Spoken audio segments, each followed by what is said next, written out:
Comment est protégé Vladimir Poutine ? À la tête de la Russie depuis plus de 20 ans, Vladimir Poutine est l'un des hommes les plus puissants de la planète. Il peut compter sur une armée de 5000 gardes du corps, les mousquetaires.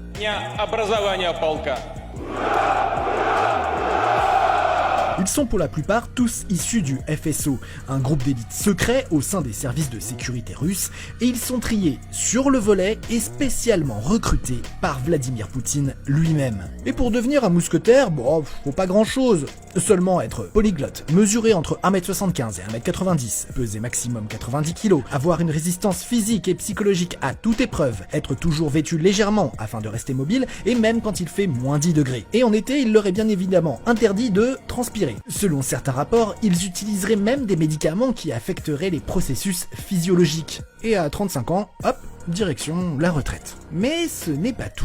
En plus de ces mousquetaires, Poutine peut aussi compter sur la garde nationale russe, qui compterait environ 400 000 hommes. Et quand il voyage à l'étranger, c'est encore plus vertigineux. Chaque lieu est inspecté et équipé de dispositifs anti-bombes, et des techniciens surveillent tous les téléphones de la zone. Pendant ses déplacements, Vladimir Poutine est entouré de 4 cercles d'agents. Le premier cercle est constitué de ses gardes du corps personnels, les fameux mousquetaires. Dans le deuxième cercle, on retrouve des gardes dissimulés dans le public. Tout autour, des agents encadrent la foule, empêchant des personnes suspectes d'entrer. Et un peu plus loin, dans le quatrième cercle, des snipers sont posés sur les toits des bâtiments, prêts à tirer au moindre faux pas. Au total, ces déplacements coûteraient, selon certaines sources officielles, des dizaines de millions d'euros.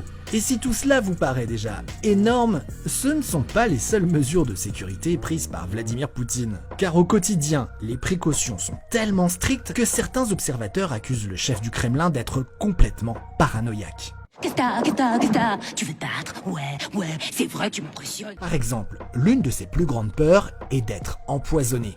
Tous ces plats sont préparés par un membre de son service de sécurité et il a même recours à des goûteurs qui vérifient chaque aliment ou boisson qu'il consomme. Et à l'étranger, tout est également sous contrôle. Par exemple, si Vladimir Poutine doit porter un toast de champagne, il boira uniquement dans la bouteille apportée par son équipe. Au-delà de sa sécurité personnelle, Vladimir Poutine sait aussi défendre ses positions en dehors des frontières russes. Pour cela, il peut compter sur les mercenaires du groupe Wagner, une organisation paramilitaire proche du Kremlin chargée de défendre les intérêts du pays à l'étranger. Selon certaines sources, on estime que 10 000 personnes sont déjà passées entre ses rangs depuis sa création en 2014. Aujourd'hui, il serait entre 2500 et 5000 mercenaires dans le monde. Accusé d'exactions dans plusieurs pays, le groupe aurait récemment envoyé plus de 400 mercenaires en Ukraine dans le but d'assassiner le président Volodymyr Zelensky.